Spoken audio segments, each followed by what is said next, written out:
Blue Water Capital is actually based in the UK, which might sound good at first. But here's the thing. They're unregulated. Unregulated. So no one's watching over what they're doing. Pretty much. Right. And that's a major concern because it means there's no external body holding them accountable, making sure they're following the rules. It's like having a referee at a football match who's making up their own rules as they go along. So we've got one security trustee that's gone bust, another one based in an offshore jurisdiction with potentially weaker regulations, and a third one that's completely unregulated. Not exactly a reassuring picture for anyone who invested with 79th Group. It's definitely not a good look.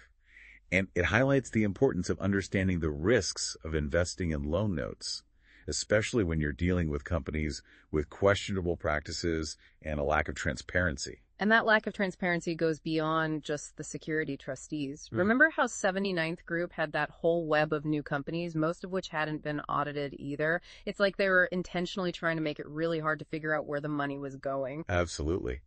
That kind of complexity can be very effective in hiding financial wrongdoings. Yeah. It's like trying to find one specific grain of sand on an entire beach. Yeah. The more complicated and layered it is, the harder it is to see what's really going on. And then you add in the fact that 79th Group was promising these super high returns on their loan notes. It all starts to look even more suspicious. It's like that old saying, if it sounds too good to be true, it probably is. Right. Well, there's a reason that's a cliche. High returns always come with higher risks.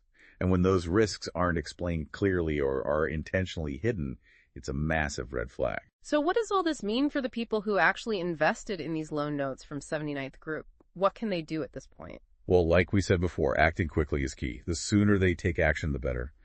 Contacting a specialist in financial recovery like Insolvency Law is a crucial first step. They can help figure out what happened, explain the legal options, and help those investors explore the possibility of, getting their money back. Right, because it's not just about understanding what happened. It's about doing something to try and fix it. It's easy to get lost in all the financial jargon and details of this case.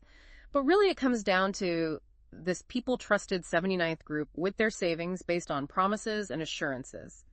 And those promises, well, it seems like they weren't kept. You got it. And while the investigation is still ongoing and we don't have all the answers yet, it's pretty clear there are serious concerns about 79th Group's behavior, the lack of audited accounts, those questionable security trustees, the whole network of interconnected companies. It all points to potential mismanagement, if not outright fraud. And that brings us to another group of players in all of this, the introducers.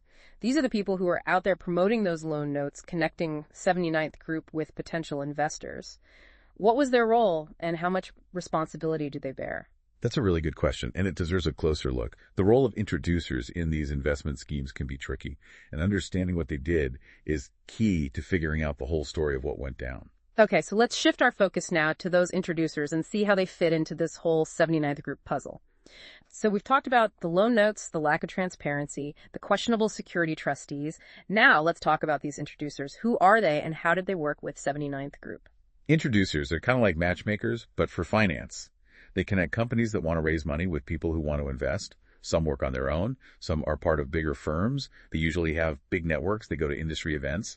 And they basically act as salespeople for these investment opportunities. So they're the ones pitching these loan notes to potential investors.